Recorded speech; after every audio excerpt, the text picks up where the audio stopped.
មហាជេងជឿនជាតិខ្មែរថ្កើងជ័យយោសុខោលាភោវគ្គទី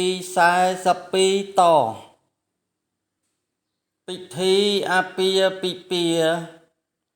គឺជាប្រពៃណីរបស់ដូនតាជនជាតិខ្មែរដែលបានកើតមានឡើងជាយូរយារអង្វែងឆ្នាំណាស់មកហើយក្នុងការរៀបចំធ្វើពិធីឲ្យកូនស្រីកូនប្រុសបានរួមរស់នៅជាមួយគ្នា